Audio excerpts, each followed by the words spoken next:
자, 그 다음 이어서 네 번째의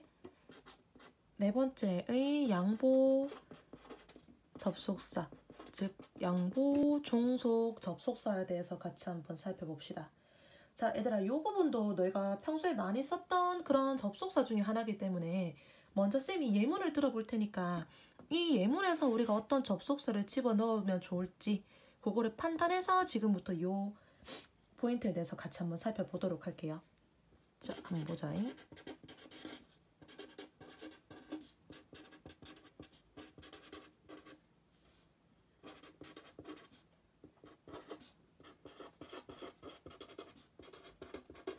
자, 이 문장 한번 볼게요. 자, 앞에 문장 보니까 여기에서 요게 잠깐 들어가면 더 좋을 것 같네. 자, 메리가 전에는 155였다고 합니다. 자, 근데 뒤에 보니까 메리는 지금은 168이다라고 해서 얘들아, 사실 요거는 쌤 문장이긴 한데 쌤이 원래는 이제 학교에서도 이제 뭐 키 같은 거 재거나 아니면 이제 키 순서대로 우리가 이제 뭐 앞에서부터 앉고 하죠. 그럴 때 쌤이 진짜 맨 앞자리에 앉을 정도로 굉장히 작았었거든. 155였어요 그때. 굉장히 작았는데 이게 갑자기 중학교 한 3학년 때부터 쌤이 갑자기 막 크기 시작하는 거야. 그래서 고등학교 가서도 계속 크고 쌤이 이제 대학교 1학년 때 들어갔을 때 분명히 166으로 들어갔거든. 근데 계속 커서 168이 쌤 마지막 키 잰 거에서 이제 멈췄는데 사실 키 안 재본 지 쌤이 지금 한 거의 10년 가까이 돼 가거든요. 그래서 사실 지금 현재 키는 모르는데 사실 더 컸을 수도 있을 것 같긴 한데 쌤이 맨날 168이라고 우기고 댕겨. 자, 무튼 자, 그러면 같이 한번 보도록 하자. 자, 앞에 문장을 보니까 메리는 전에는 155로서 작은 키였는데 지금은 168로서 좀 큰 키가 되었다라고 해서 지금 여기 지금 접속사가 나오는 요 문장 기준으로서 앞뒤 문장에 서로 어떤 내용이 나오는 거야?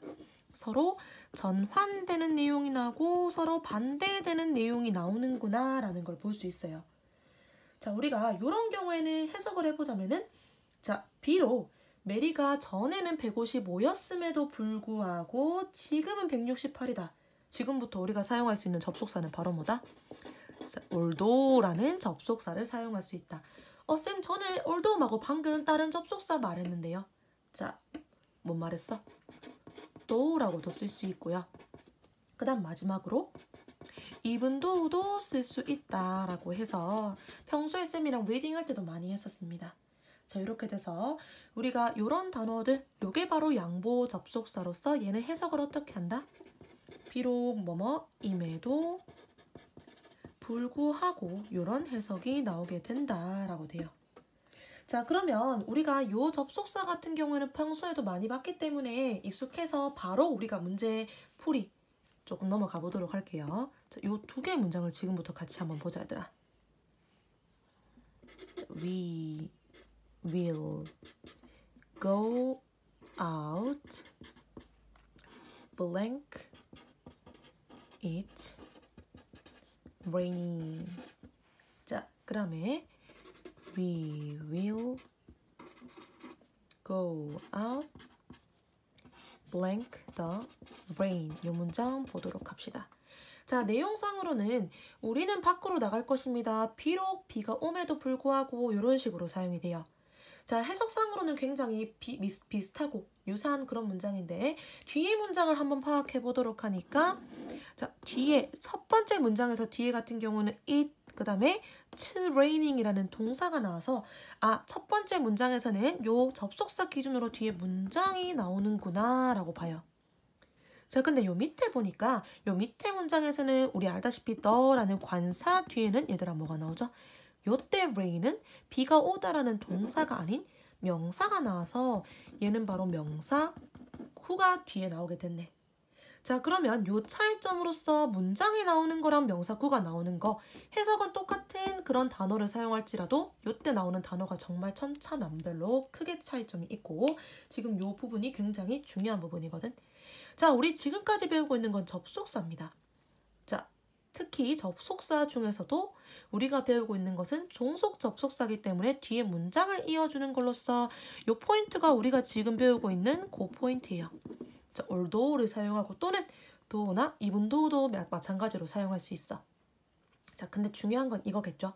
우리가 명사구가 뒤에 이렇게 나오는 거 같은 경우에는 우리 요 품사, 지금 나올 요 품사 같은 경우에는 뒤에 목적어로서 명사를 가지게 됩니다. 얘들아, 뭐 나오는지 눈치챘나 혹시? 자, 우리가 품사 바로 전치사가 나오면서 전치사의 해석으로 비록 뭐뭐임에도 불구하고 라는 뜻을 나타내는 그런 단어는 자, 바로 in, spite of입니다.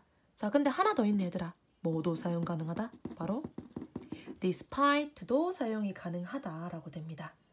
자, 이렇게 돼서 그러면 자, 지금부터 정리를 한번 해보도록 할게. 자, 정리 한번 해보자. 지금 우리가 여기서 배웠던 어떤 포인트죠? 우리가 종속 접속사인 although, 그 다음에 though, 마지막으로 even도 다 똑같은 뜻이죠. 자, 얘네들이 나오게 될 시에는 자, 요때는 우리가 얘네들은 방금 말했던 것처럼 얘는 종속 접속사기 때문에 뒤에는 문장이 나오게 된다. 다시 한번 말해보자면 주어 동사에 이런 문장이 나오게 된다라고 되고, 자, 지금 방금 배웠던 in spite of 그리고 despite 얘네들도 둘 중에 뭘 사용하는지는 똑같이 나오게 됩니다. 근데 얘들아, 얘네는 품사가 전치사기 때문에 뒤에는 문장이 아니라 명사 혹은 명사 후가 나오게 된다라고 해서 지금 보는 것처럼 이렇게 문제가 굉장히 많이 나오게 됩니다. 그래서 혹시 기억납니까? 우리가 앞에서 배웠던 이유 접속사에서 because랑 because of를 사용해서 했던 것처럼 얘도 문제가 많이 나오기 때문에 꼭 기억을 해줘야 되고요. 자, 그러면 얘들아, 우리 책에도 나와 있고 쌤이 보통 이렇게 우리가 양보 접속사를 말할 시에 하나 더 보통 이제 리딩할 때 말해준 경우가 많았거든. 자, 지금부터 또 하나를 더 보게 될 겁니다. 뭘 보게 되냐면은 even if에 대해서 보도록 할게. 자, even if의 해석은 얘들아 어떻게 되냐면은 비록 뭐뭐 일지라도 라는 해석이 됩니다. 그러면 비록 뭐뭐임에도 불구하고 비록 뭐뭐일지라도 해석은 정말 굉장히 흡사하고 실제로 리딩 같은 경우에는 우리가 이거를 굳이 구분하지 않고 그냥 뭐뭐임에도 불구하고 뭐뭐일지라도 이렇게 아무 때나 넣으라고 보통 그렇게 권유하는 표현이 많아. 근데 얘들아, 여기에서는 이 단어, 자, 뭔가 써야죠. 자, 요 단어에서는 얘들아 어떤 단어가 존재하게 된다? 바로 if가 존재하기 때문에 얘는 양보 접속사지만 뭐의 성질도 역시 가지고 있다. 우리가 앞에서 봤던 조건 접속사의 그 성질도 역시 가지고 있다라고 됩니다. 자, 그래서 조건 접속사라는 것도 기억해보고 우리가 가정법도 기억을 한번 해보자라고 하면 비록 뭐뭐일지라도 라는 요 even if가 나오게 될 때는 if라는 가정을 하는 것 자체가 실제 있는 일을 말하는 것이 아니다라고 해서 얘를 사용하는 경우는 우리가 실제의 상황이 아닐 시에, 즉 그 상황을 가정하고 조건을 내걸 시에 사용을 하게 된다라고 됩니다. 그러면 if라는 거를 사용을 해서 쌤이 간단한 예문 하나만 적어 볼 테니까 그 예문을 통해서 그냥 참고 정도만 지금 좀 하면 좋을 것 같아요. 같이 한번 예문 좀 보도록 하자. 자, even if he will win the lottery, 콤마 찍고 he won't be happy. 자, 요 문장 한번 보니까 자, 우리 여기에서 even if라는 요 종속 접속사가 사용돼서 요까지가 바로 부사절이 되죠. 자, 비록 그가 로또, 즉 복권이죠. 복권에 당첨이 될지라도 그는 행복하지 않을 것이다. 이렇게 되겠네. 자, 쌤 같으면 사실 겁나 행복할 것 같은데 뭐 이런 사람이 있겠죠. 자, 근데 자, 여기에서 우리가 보자라고 하면 지금 자, 요 포인트를 쌤이 왜 밑줄 칠까 얘들아. 자, 얘가 양보의 접속사긴 하지만 중요한 것은 어쨌거나 if라는 단어가 들어있기 때문에 여기에서도 역시 미래를 사용할 수가 없고 대신에 현재를 사용해줘야 돼요. 그러면 어떻게? win에다가 현재 시제를 맞춰줘서 지난 시간에 했던 기억나죠 얘들아? he, she, it이라는 것은 뒤에다가 s를 붙여준다까지 꼭 기억해야 돼. 자, 이렇게 돼서 우리 요 문장 사실 요렇게까지 요거를 전환시켜라 바꿔라 아니면 이게 문장이 맞냐 그런 것까지 문제가 나오진 않는데 그래도 요거의 차이점을 굳이 말하자면 그렇게 된다라고 해서 리딩 시간에 나올 때 굳이 구분 안 해도 되고 그냥 요렇게 우리가 구분할 수 있다 정도까지만 알아두면 됩니다.